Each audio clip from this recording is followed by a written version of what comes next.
Ishq part 2. Rachana Archana S A Shiva. അവതരണം ഷാഹുൽ മലയിൽ. Editing Shereej Poonoor. നിർമ്മാണം PNR ക്രിയേഷൻസ്. അലീനയും ജിഷ്ണുവും ആദ്യം ജിഷ്ണുവിന്റെ വീട്ടിലേക്ക് പോയി. അവളെ ജിഷ്ണുവിന്റെ അമ്മ നിലവിളക്ക് നൽകി തന്നെ അകത്തേക്ക് വിളിച്ചു. ജോയൽ കാത്തിയുമായി അപ്പച്ചനും അമ്മച്ചിയുടെയും കൂടെ വീട്ടിലേക്ക് പോയി. ഫയാസ് അവന്റെ വീട്ടിലേക്ക് മടങ്ങി. വീട്ടിലെത്തിയ ജോയൽ അവന്റെ മുറിയിലേക്ക് പോയി ഫ്രഷ് ആവാൻ. കാതറിൻ അമ്മച്ചിയുടെ കൂടെ കിച്ചണിലായിരുന്നു. അമ്മച്ചി അവളുടെ കയ്യിൽ ഒരു ജ്യൂസ് ഗ്ലാസ് കൊടുത്ത് പറഞ്ഞു, മോളിത് അപ്പച്ചനും ജോയ്ക്കും കൊടുത്തേച്ചും വാ, ഒരുമിച്ച് കഴിച്ചിട്ടൊക്കെ വീട്ടിലേക്ക് പോകാം, ചെല്ല്. അവൾ തലയാട്ടി ഒരു ട്രേയിൽ ജ്യൂസുമായി അപ്പച്ചന്റെ അരികിലെത്തി. പുഞ്ചിരിയോടെ അപ്പച്ചൻ ജ്യൂസ് അടങ്ങിയ ഗ്ലാസ് എടുത്തു. അവൾ ട്രേ ഡൈനിങ് ടേബിളിൽ വെച്ച് ജ്യൂസ് കയ്യിലെടുത്ത് മുകളിലേക്ക് നടന്നു. അവന്റെ വാതിലിൽ തട്ടുമ്പോൾ എന്തോ നെഞ്ചു വല്ലാതെ പെടുക്കുന്നുണ്ടായിരുന്നു. അകത്തുനിന്ന് ജോയൽ പറഞ്ഞു, ആരാ, അമ്മച്ചിയാണോ? ഞാൻ കുളിക്കുവാണേ. അവൾക്ക് ശ്വാസം നേരെ വീണു. കാത്തി വേഗം ഡോർ തുറന്ന് അകത്തേക്ക് കയറി. ഉള്ളിലേക്ക് കയറി ജ്യൂസ് ഗ്ലാസ് മേശപ്പുറത്ത് അടച്ചു വെച്ചിട്ട് അവൾ തിരിഞ്ഞു പുറത്തേക്ക് നടക്കാനൊരുങ്ങി. പെട്ടെന്ന് ബാത്റൂമിലെ വാതിൽ തുറന്ന് ജോയൽ ഇറങ്ങി. കാതറിൻ ഞെട്ടിപ്പോയി. അവനെ കണ്ട് വേഗം പുറത്തേക്ക് നടക്കാനൊരുങ്ങിയ അവളുടെ ഇടത് കൈയിൽ പിടിച്ചു വലിച്ചു ജോയൽ. കാത്തി അവന്റെ നെഞ്ചിലേക്ക് വന്നിടിച്ചു നിന്നു. കാതറിൻ കുതിരിമാറാൻ ശ്രമിച്ചതും ജോയൽ അവളെ കരവലയത്തിലാക്കി ഭിത്തിയോട് ചേർത്ത് നിന്നു. അവന്റെ തലയിൽ നിന്നും വെള്ളം ഇറ്റി വീഴുന്നുണ്ടായിരുന്നു. കാതറിന്റെ ദേഹത്തേക്ക് വീണ വെള്ളത്തുള്ളി അവൾ തുടച്ചിട്ട് അവനെ തള്ളിമാറ്റാൻ നോക്കി. അവനൊരു കള്ളച്ചിരിയോടെ അവളെ കൂടുതൽ ദേഹത്തേക്ക് അമർത്തിപ്പിടിച്ചു. തല മൊത്തത്തിൽ ഇരുവശത്തേക്കും വീശി അവന്റെ തലമുടിയിലെ വെള്ളം മുഴുവൻ അവളുടെ മേലേക്ക് ഉടഞ്ഞു. കാതറിൻ പെട്ടെന്ന് വെള്ളം മുഖത്തേക്ക് വീണപ്പോൾ കണ്ണുകൾ അടച്ചു പിടിച്ച് വലതുവശത്തേക്ക് അവളുടെ തല ചെരിച്ചു നിന്നു. ജോയൽ അവളെ തന്നെ നോക്കി. മുഖത്തിലും കഴുത്തിലുമൊക്കെ വെള്ളത്തുള്ളികൾ. ജോയൽ മുഖം അവളുടെ ഇടത് കവിളിലേക്ക് അടുപ്പിച്ചു. ചുണ്ടുകൾ കവിളിൽ പതിയെ അമർത്തിയതും താഴെ നിന്നും അമ്മച്ചിയുടെ വിളിയേട്ടു. ജോയൽ പെട്ടെന്ന് ഞെട്ടി അവളിലെ പിടിവിട്ടു. അവളും ഞെട്ടി അവനെ നോക്കി. ജോയൽ പറഞ്ഞു, ആ അമ്മച്ചി ദാ വരുന്നു. അവൾ പെട്ടെന്ന് അവനെ പിറകിലേക്കൊന്ന് തള്ളി. എന്നിട്ട് വാതിലിനടുത്തേക്ക് ഓടി. ജോയൽ കൂടെ വന്ന് അവളെ വീണ്ടും പിടിച്ചിർത്തി പറഞ്ഞു, സ്റ്റോക്ക് തീർന്നു, തരില്ല എന്നൊക്കെയല്ലേ നീ ഫോണിൽ പറഞ്ഞ്? എന്തേലും ഉണ്ടെന്നും വന്നിട്ട് തരാമെന്ന് ഞാൻ പറഞ്ഞല്ലേ, എന്നിട്ട് വാങ്ങാൻ നിൽക്കാതെ എങ്ങോട്ട് ഓടുവാടി എൻ്റെ വടയക്ഷി മോളെ. അവളുടെ കൈയും കാലും വിറക്കുന്നുണ്ടായിരുന്നു.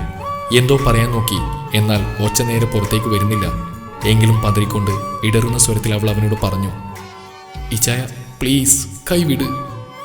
ജോയൽ ചിരിച്ചുകൊണ്ട് തലവെട്ടിച്ചു. പ്ലീസ് ഇച്ചായ. ജോയൽ അവൾക്ക് നേരെ അവൻ്റെ മുഖം ഒരൽപ്പം കുനിച്ചു. എന്നിട്ട് വലത് കവിളിലേക്ക് അവൻ്റെ ചൂണ്ടുവിരൽ കൊണ്ട് തൊട്ട് കാണിച്ചു. അവൾ ഇല്ലേ എന്ന് തലവെട്ടിച്ചു. ജോയൽ കൈനീട്ടി കതകം അടച്ചുകൊണ്ട് അവളെ പിന്നെയും നോക്കി. അവളുടെ കവിളിൽ വിരലാൽ തട്ടി. അവൾ ദയനീയമായി അവനെ നോക്കി. ജോയൽ കതകിന് നേർക്ക് കുറച്ചുകൂടി ചേർന്ന് നിന്ന് കുറ്റിടാൻ നോക്കിയതും അവൾ അവന്റെ കയ്യിൽ പിടിച്ചു വലിച്ചു മാറ്റി. ജോയൽ അവൾ നോക്കി കവിൾ കാണിച്ചു. കാതറിൻ ചുണ്ടുകൾ കവിളിലേക്ക് അമർത്തി. ജോയൽ അവളുടെ ഇടുപ്പിലൂടെ കൈ ചുറ്റി അവനിലേക്ക് ചേർത്ത് പിടിച്ചതും കാതറിൻ ചുണ്ടു മാറ്റി അവന്റെ കവിളിൽ പല്ലുകൾ ആഴ്ത്തി. ജോയൽ എന്ന് ഉറക്കെ വിളിച്ചതും അവൾ അവന്റെ വാ പൊത്തിപ്പിടിച്ച് ചിരിച്ചു. അവന്റെ കണ്ണുകൾ ചുവന്നു. ജോയൽ അവളുടെ പിടിവിട്ട് കണ്ണാടിക്ക് മുന്നിൽ ചെന്ന് കവിൾ നോക്കി. കർത്താവെ, പണി പാളിയല്ലോ. ക്ലീൻ ഷേവ് ചെയ്തും പോയി. ഈ യക്ഷി കടിച്ച് നാശമാക്കിയ പാടും വീണു. ഞാൻ ഇനി ആളുകളുടെ മുഖത്ത് എങ്ങനെ നോക്കും? അവൻ അവളെ തിരിഞ്ഞു നോക്കി. അവൾ ചിരിയോടെ വാതിൽ തുറന്ന് പുറത്തേക്ക് ഇറങ്ങിക്കൊണ്ട് പറഞ്ഞു, അതെ, കെട്ട് കഴിയും വരെ ഇനി പണിയുമായി പൊന്നു മോനെ ഈ വഴിക്ക് വന്നേക്കരുത്. അതിനുള്ള സാമ്പിളാ. അതെ, കൈകൊണ്ട് അവിടെ പൊത്തിപ്പിടിച്ച് ഡ്രസ്സ് മാറ്റി വേഗം താഴേക്ക് വാ, അമ്മച്ചി വിളിക്കുന്നു. പൊടി പട്ടി. അവൾ ചിരിയോടെ സ്റ്റെപ്പുകൾ ഓടിയിറങ്ങിപ്പോയി. ജോയൽ ഡ്രസ്സ് മാറി കവിളിലൊന്ന് തൊട്ടു. ഉഫ്, എന്തൊരു വേദന. ലൈഫ് ലോങ് ഇത് ഞാൻ ഏറ്റുവാങ്ങിയിട്ട് വരുമല്ലോ കർത്താവേ. എന്നെ നീ കാത്തോളണേ, ഇല്ലേലും അവൾ എന്നെ തിന്നു. അവൻ കണ്ണാടിയിൽ നോക്കി. ചുവന്ന് വട്ടത്തിൽ കിടക്കുന്നുണ്ട് കടിയുടെ പാട്. അമ്മച്ചിങ്ങാനും കണ്ടാൽ എന്നാ പറയും? അവൻ ആലോചനയോടെ താഴേക്ക് ഇറങ്ങി ചെന്നു. അപ്പച്ചനും അമ്മച്ചിയും കാണാത്ത വിധമാണ് അവൻ ആഹാരം കഴിക്കാനിരുന്നത്. കാതറിന് അവന്റെ അവസ്ഥ കണ്ട് ചിരിപൊട്ടി. അവൻ അവളെ ഒഴിപ്പിച്ചു നോക്കി ആഹാരം വേഗം കഴിച്ചെണീറ്റു.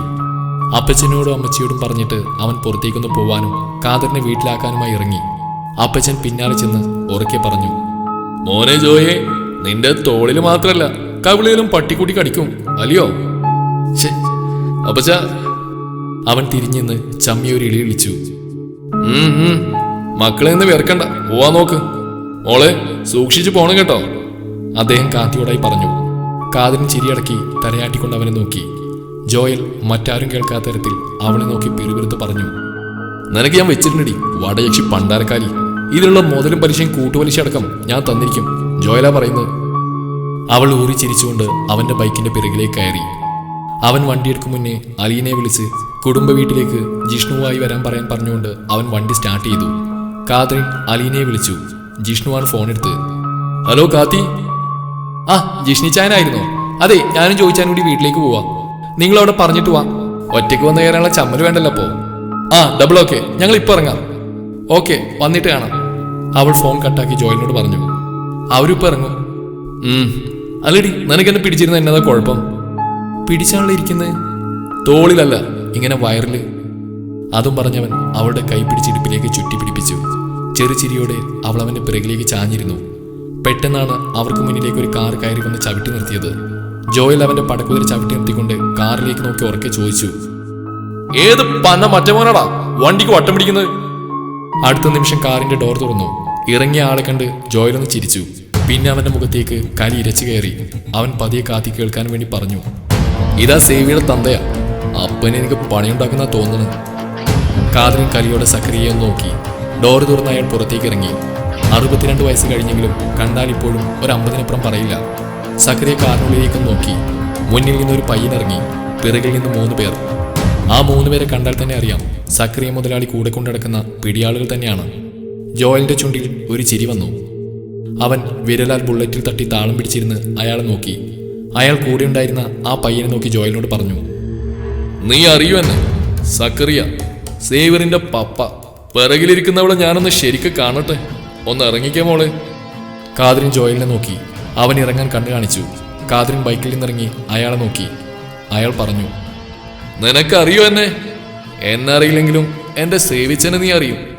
അവനും അവന്റെ കൂട്ടുകാർക്കും ആ വിധി കൊടുക്കാൻ കാരണം നീയല്ലേ? ജോയൽ ഉറക്കെ ചോദിച്ചു. ആ അതാണ്, കട്ടവനെ കിട്ടിയില്ലെങ്കിൽ കണ്ടവനെ പിടിക്കുക. അതെ സക്കറി മുതലാളി, അവനും കൂടെയുള്ളമാർക്കും അങ്ങനെ വരാൻ കാരണം ഇവളല്ല. അവന്റെ ഒക്കെ ഒടുക്കത്തെ എല്ലിൽ കുത്തുകൊണ്ടാണ്. മക്കളെ നന്നായിട്ട് വളർത്തി വരണം. ഇല്ലേ ചിലപ്പോൾ ആമ്പിള്ളേര് കയറി കൈവെക്കും. അത് അവന്മാർക്ക് മാത്രമാവില്ല, ചിലപ്പോൾ വീട്ടിലുള്ളവർക്കടക്കം മേടിക്കേണ്ടി വരും. സക്കറി അവനെ നോക്കി പറഞ്ഞു, എടാ കൊച്ചനെ, നീ ആ പറഞ്ഞത് എന്നെയും തല്ലുന്നല്ലേ? എനിക്കുള്ള ഒരേ ഒരു ചെറുക്കനായിരുന്നു സേവി. ആ അവനെ പള്ളിപ്പറമ്പിൽ അടക്കിയപ്പോ ഞാൻ കുറിച്ചതാണ്. അവൻ മഹാദേവൻ, ഇവൾ, മറ്റേ അവളുടെ കുടുംബടക്കം എല്ലാം. അവന് ഇഷ്ടപ്പെടുന്ന ഓരോന്നും നശിപ്പിക്കും ഞാൻ. എനിക്കിടക്ക് കയറി വന്ന നീയും അറിയാത്.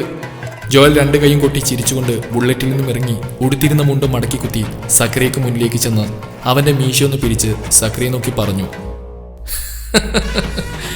സത്യം പറയാലോ, ഞാൻ നല്ല മൂഡിലായിപ്പോയി. അതല്ലായിരുന്നെങ്കിൽ അപ്പന്റെ പ്രായം നോക്കാതെ വലിച്ചിട്ട് ചാമ്പ്യനെ ഞാൻ മുതലാളിയെ. സേവിയുടെ ശവെങ്കിലും മഹി തനിക്ക് തന്നു, അതവന്റെ നല്ല മനസ്സ്. പക്ഷെ ഈ ജോയൽ അത്ര നല്ലതല്ല. മുതലാളിയുടെ റബ്ബർ തോട്ടത്തിൽ തന്നെ മുതലാളിയെ വെട്ടിക്കൂട്ടി ആസിറ്റിലൊരുക്കി വളാക്കും ജോയല്. ചെയ്യുമെന്ന് പറഞ്ഞാ ചെയ്തിരിക്കും. മോനെ മെച്ചം വെച്ചെന്നും പറഞ്ഞ് തന്തക്ക് ആ ആനുകൂല്യം കിട്ടിയെന്ന് വരില്ല. സക്രിയ അവന് നേരെ കയ്യോങ്ങി. നിന്നെ അവൻ കയ്യിൽ കയറി പിടിച്ചു മുറുക്കി. അയാളുടെ കൈയുടെ എല്ലുകൾ പൊടിയുന്ന പോലെ തോന്നി സക്രിയക്ക്. കൂടെയുള്ളവർ അടുത്തേക്ക് വന്നതും ജോയൽ പറഞ്ഞു, വേണ്ട, ഏതെങ്കിലും ഒരു മോൻ എന്റെയോ ഇവളുടെയോ മേത്ത് തൊട്ടാ ദേ ഈ മുതലാളിയെ തൂത്തുകൂട്ടി കൊണ്ടുപോകേണ്ടി വരും എച്ചിപ്പട്ടികൾക്ക്. സക്രിയ കൈകാട്ടി അവരോട് നിൽക്കാൻ പറഞ്ഞു. ജോയൽ അയാളുടെ കൈ പിടിച്ച് തട്ടിയെറിഞ്ഞുകൊണ്ട് പറഞ്ഞു, തനിക്ക് ചെയ്യാൻ വല്ലതുണ്ടേലേ ആദ്യം എന്നെ ചെയ്യണം. ഈ ജോയലിന് ഉയരുണ്ടേ താനല്ല.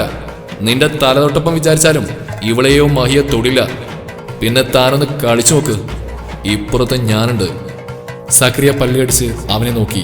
അവനൊന്ന് ആക്കി ചിരിച്ചുകൊണ്ട് ബുള്ളറ്റിലേക്ക് കയറി കാത്തിയോട് പറഞ്ഞു, എടി പെണ്ണേ, വായോ പോവാം. ആ പിന്നെ മുതലാളി, ഇവളെന്റെ പെണ്ണാണ്. ഞങ്ങളുടെ കെട്ടിന് ഇവിടെ ആങ്ങളുടെ സ്ഥാനത്ത് മഹാദേവനുണ്ടാവും. തനിക്ക് ഒലത്താനുള്ള താനങ്ങ് ഉണ്ടാക്ക്. ജോയൽ കലിപ്പോടെ വണ്ടി സ്റ്റാർട്ടാക്കി. അവരുടെ പോക്കേണ്ട സക്രിയ പറഞ്ഞു, വിടില്ലടാ, ഒരുത്തനെയും വിടില്ല. എന്റെ സേവിയുടെ ചോരക്ക് അവന്റെ അപ്പം കണക്ക് പറയിപ്പിച്ചിരിക്കും നിന്നെയൊക്കെ കൊണ്ട്. അയാൾ കാറിലേക്ക് കയറാൻ കൂടെയുള്ളവരോട് കൈ കാണിച്ചു. കാറെടുത്ത് അയാൾ പോയി. ജോയൽ വണ്ടി നേരെ ബീച്ചിലേക്ക് വിട്ടു. ബീച്ച് റോഡിൽ വണ്ടി നിർത്തി അവൻ അവളുടെ കയ്യും പിടിച്ച് മുന്നോട്ട് നടന്നു. അവിടെ മണൽത്തിട്ടയിലേക്ക് അവനിരുന്നു. അവളെ അരികിലേക്ക് പിടിച്ചിരുത്തി. കാത്തി അവനെ നോക്കി. അവന്റെ മുഖത്ത് ഇപ്പോഴും ആ ദേഷ്യമുണ്ട്.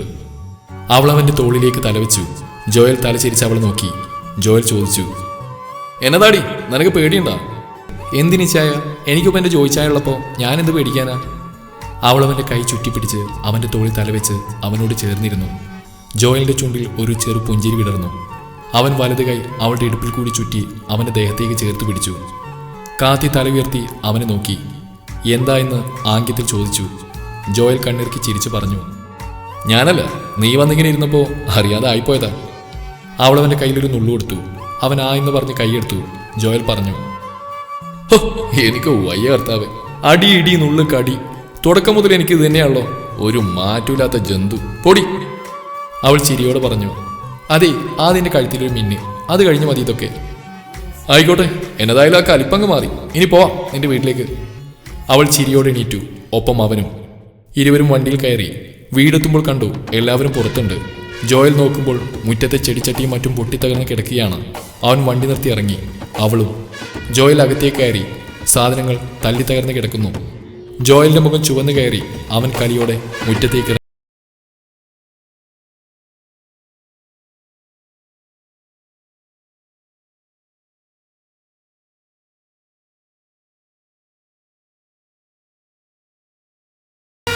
തുടരും.